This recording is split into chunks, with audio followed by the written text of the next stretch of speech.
হযরতে মাওলানা আতাউল্লাহ শাহ বুখারী রহমতুল্লাহ আলাইহি বলেন, হযরতের কামরা আমার পাশের কামরা ছিল। গভীর রাত্রিতে আমি একটু পানি গরম করলাম হযরত মাদানী রহমতুল্লাহ আলাইহির ওযুর জন্য। আমি হযরতের কামরার সামনে গেলাম। আমি যখন হযরতের কামরার সামনে গেলাম, আমি দেখলাম হযরতের কামরার সিট কেন লাগানো নাই। আমি একটু ঠেলা দিলাম, দরজাটা ফাঁক হয়ে গেল। ভিতরের যে অবস্থা দেখলাম, আমি চিৎকার মারি বেহুশ হয়ে গেলাম। আমি দেখলাম হযরত মাদানী রহমতুল্লাহ আলাইহি তার বিছানাতে নাই। হযরতের শরীরের সমস্ত অঙ্গ প্রত্যঙ্গ আলাদা, এক টুকরো এইখানে, এক টুকরো এইখানে, এক টুকরো এইখানে, মাথা এক জায়গাতে, চোখ এক জায়গাতে, হাত এক জায়গাতে, আর সবগুলির থেকে ইল্লাল্লাহর জিকির আসতেছে, ইসমে জাতের জিকির আসতেছে। ইল্লাল্লাহ, আল্লাহু আল্লাহু আল্লাহু আল্লাহু। ফানাফিল্লার জিকির বুঝাইতে পারবে সে যে ফানাফিল্লা হইতে পারে। আমি তো কেবল ঘটনা বর্ণনা করতে পারবো।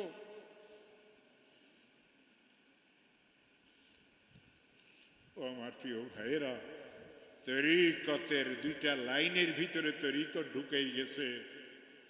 মারফতের জগতে যারা ইমাম, শুধু দুই লাইনে মারফত, সমস্ত মারফত দুই লাইনের মধ্যে।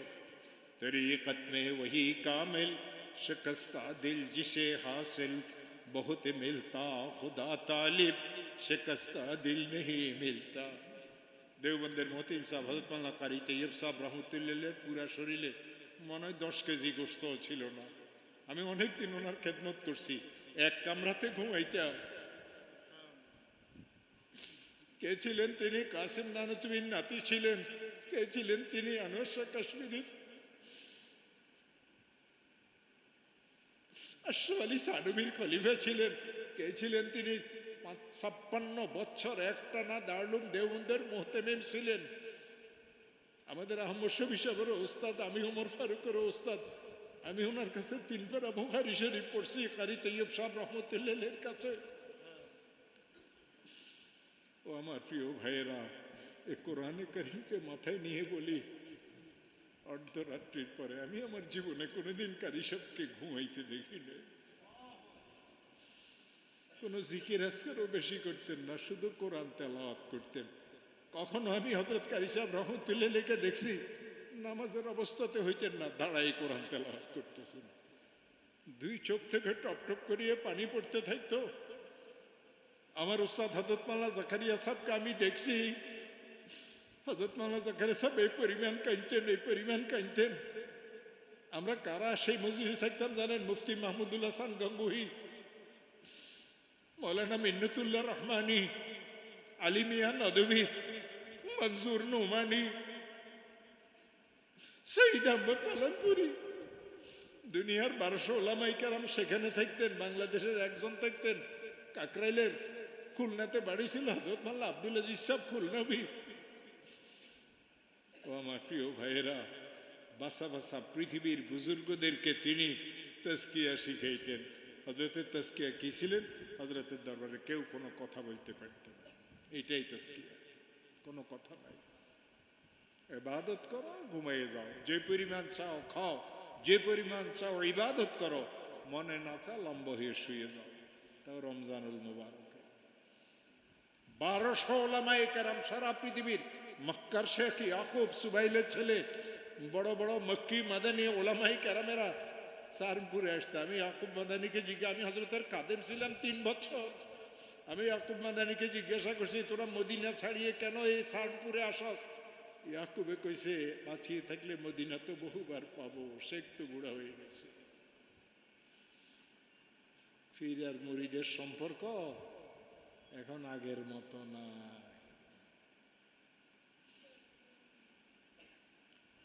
এই জন্য আমার প্রিয় ভাইয়েরা, তরিকতের পথে যদি চলতে হয়, তরিকত মে ওহি কামিল শিকস্তা দিল জিসে হাসিল। আজকে সকালবেলাতে আমি এয়ারপোর্টে ছিলাম, বহুত বড় একজন লোক, বললে অনেকেই চিনবেন, আমার কাছে ফোন করছে, হুজুর আপনি কোথায়? বললাম তুমি কে? হুজুর আমি আসি, আপনাকে পরিচয় দেব। আমি আমার নাম্বার কোথায় পাইছে? আমি খুব বিপদগ্রস্ত। আপনার নারায়ণগঞ্জের এসপি, আপনার থানার ওসি, তারা বলছে আপনার কাছে যাইতাম, আপনার থেকে দোয়া চাইতাম। দুইটা বাবুস সালামে মুফতি আনিসের মেহমানখানাতে আসছে। ওই লোকটা কি বলছে জানেন? পত্রিকা তো দেখছেন, আমি তো এই বেটারের সচককে আজকে দেখছি। হুজুর, আমার মেয়েটা অনেক ভালো মেয়ে, নেককার মেয়ে।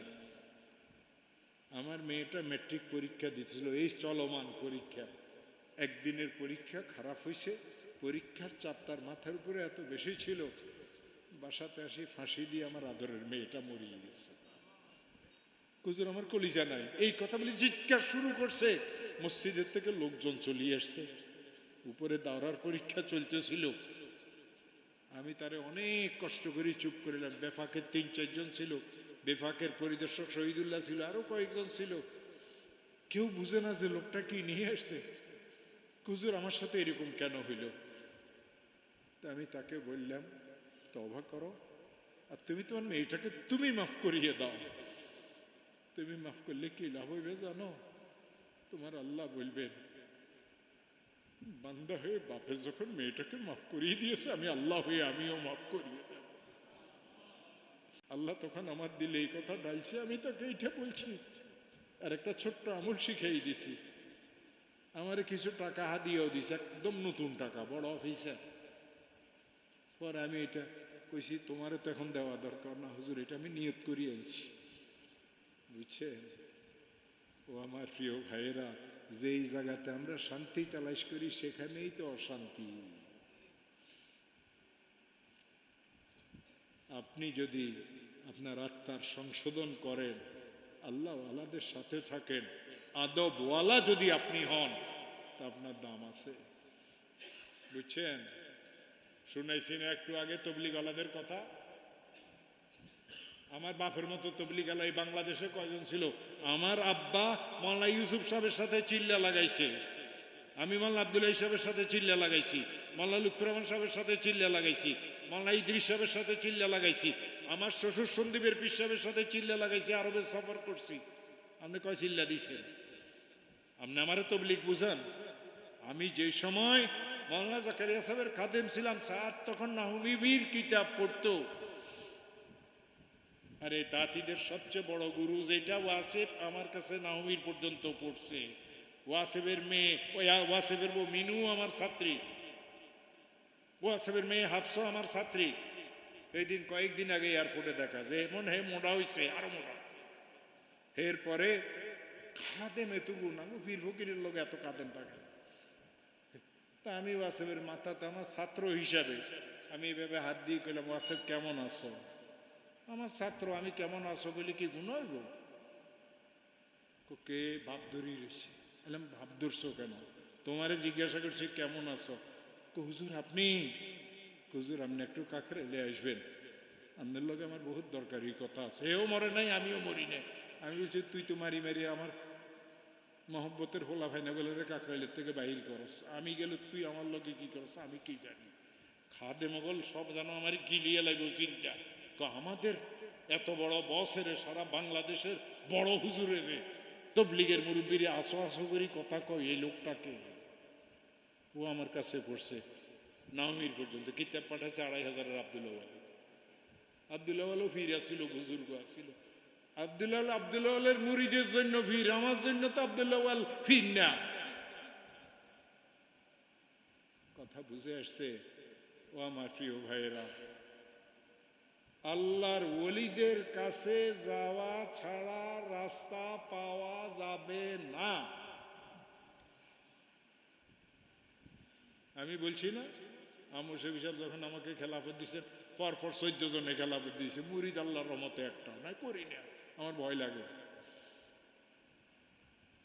আপনাদেরকে বলি ভাইয়েরা, ৩টা নসিহত মিলিয়ে মিশিয়ে থাকবেন, কোনো ঝগড়া করবেন না। না তবলিগ নিয়ে ঝগড়া, না পীর নিয়ে ঝগড়া। আপনার যিনি পীর তাকে মানবেন, অন্যদেরকে শ্রদ্ধা করবেন। যার থেকে তুমি লাভবান হইতেছ, যে গ্লাসে তুমি দুধ পান করতেছ, সেটা সম্মান করবে। আহা, আপোষে ঝগড়া করবেন না মুসলমানেরা। হুজুরদেরকে আমি বলি, তোমরা ঝগড়া করিও না। বহুত ওয়াজ করিয়ে মুসলমানের মধ্যে গন্ডগোল তোমরা লাগাইছো। আমরা হুজুররা সব মিলিয়ে গেলে আপনারা মারামারি করতে পারবেন, এই হুই করতে পারবেন? আল্লাহ রসুলের হাদিস শুনাইছি না? মনে রাখবেন। 2, পরিবার পরিজনের সাথে সুসম্পর্ক রাখবেন। পালানপুরীর নসিহত। हजरत बोलते हैं सबसे ज्यादा महरूम वही है जिसको अपने घर वालों से सही ताल्लुक नहीं है। এবার আপনি আপনার বিচার করবেন, আপনার লোক আপনার বিবি আপনার উপরে সন্তুষ্ট কিনা। যদি আপনার বিবি সন্তুষ্ট, আপনি অর্ধেক মুসলমান। আর যদি পুরা ঘরের সবাই আপনার উপরে সন্তুষ্ট, আপনি পুরা মুসলমান। করবেন না ইনশাল্লাহ? পরিবার পরিজনের সাথে সুন্দর ব্যবহার, আপোষে কোনো ঝগড়াঝাটি না করা, কোনো ইখতিলাফি মাসলা নিয়ে ঝগড়াঝাটির কোনো দরকার নাই। কোরআন হাদিস প্রকাশ্য। 5 ওয়াক্ত নামাজ পড়বেন, হালাল কামাই করবেন, মুসলমানদের সাথে সুসম্পর্ক রাখবেন। যেখানে পেরেশানি দেখেন, রাত্রে সেজদাতে পড়ি আল্লাহর কাছে দোয়া করবেন, আল্লাহ আমাকে নেককার মুসলমান বানাক, আল্লাহ আপনাদেরকে নেককার মুসলমান বানাক। আল্লাহ তাআলা এই মজলিসগুলিকে কবুল করুক। সারা দেশব্যাপী মাওলানা মুশতাকুর নবী সাহেবের মাহফিল হয়, ইসলাহি জলসা হয়। আমরা অন্তরের অন্তঃস্থল থেকে তাকে ভালোবাসি, অন্তরের অন্তঃস্থল থেকে তাকে ভালোবাসি। মুসলমানদেরকে বলি, এখন জায়গা নাই, কেউ নাই, সব খালি। চিটাগে কেউ নাই, ঢাকাতে কেউ নাই, কোথাও গেলে কেউ নাই। একজন হক কথা বলি যে আমাদেরকে একটু লাইনে উঠেই দিব, গাড়ি তো আমাদের সব কাইতে হয়ে পড়ে গেছে, কেউ নাই। এই জন্য ভাইরা বায়াত হয়ে যাবেন, যতটুকু পারেন আমল করবেন। কথা বুঝে আসছে না? যতটুকু পারেন কি জিকিরের কাছে অতটুকু করবেন যতটুকু পারেন। এটা জিকির আজকার যেগুলি পিসাবের দা ফরজ না, ওয়াজিব না, সুন্নত না, মুস্তাহাব মাত্র। তবে আপোষে মিল জায়গাটা ফরজ। আপনার পীরের তারিফ করতে গিয়ে আরেকজনের পীরের বদনামি করবেন না। আমর শফিও আমাদের, সন্দীপের হুজুরও আমাদের, নানুপুরের মাল্লা জমিরুদ্দিন সাহেবও আমাদের।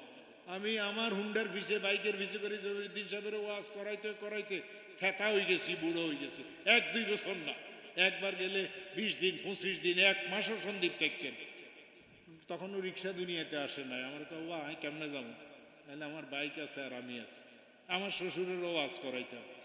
উনি করতেন কি, যখনই বাইকে উঠতেন দেন ঘুম শুরু করতেন। এটা বুজুর্গ হওয়ার বলে একটা আলামত। ঘুমজা মানুষ, গাড়িতে উঠলে সারাদিন ঘুম ধরে না, গাড়িতে ঘুম। আমি দিতাম হরন বাজায়। তুমি এখানে রাস্তাতে জিনবুত কিচ্ছু হরন বাজাইছো কেন?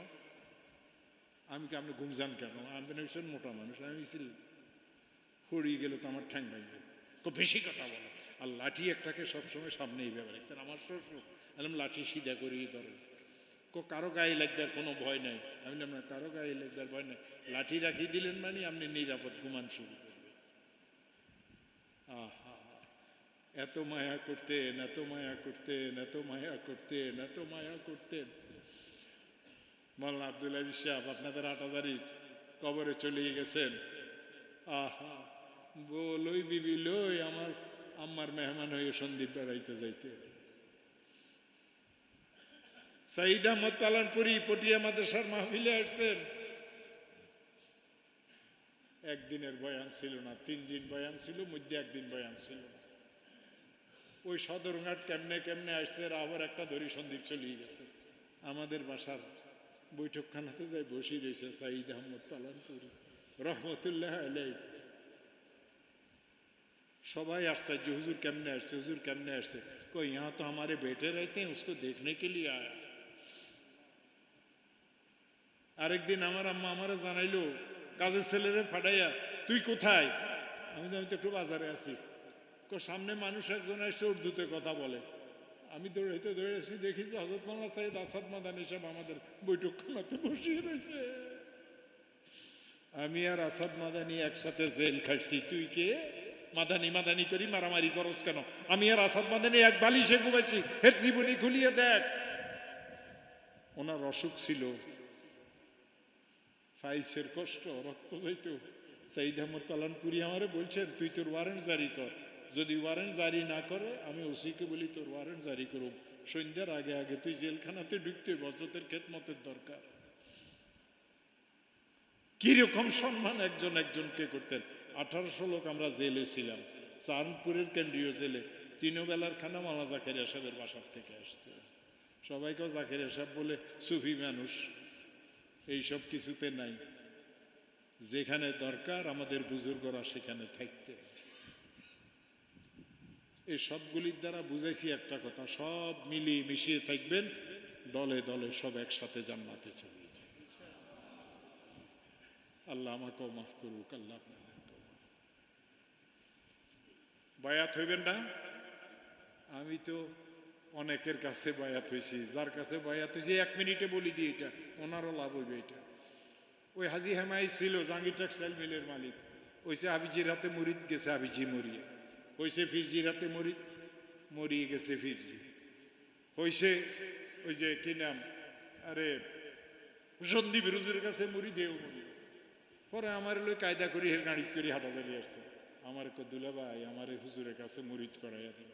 তা আমি হুজুরকে বললাম, মুসব হিসেবে আনলাম, হুজুর এর মুরিদ করিয়ে কেন? আনলাম, হে যেই ফিরের কাছে মুরিদ হয় ফির মরিয়ে যা। হুজুর হাসতে হাসতে, আল্লাহ তোমার হায়াত দারাজ করুক, আল্লাহ তোমার হায়াত হাসে আর আল্লাহ তোমার হায়াত দারাজ করুক। মাথাতে কি হাত বুলাইলে না মুসব হিসাব। উনিও তো কবরে চলে গেছেন, আমি আর আপনিও কবরে চলিয়ে যাব।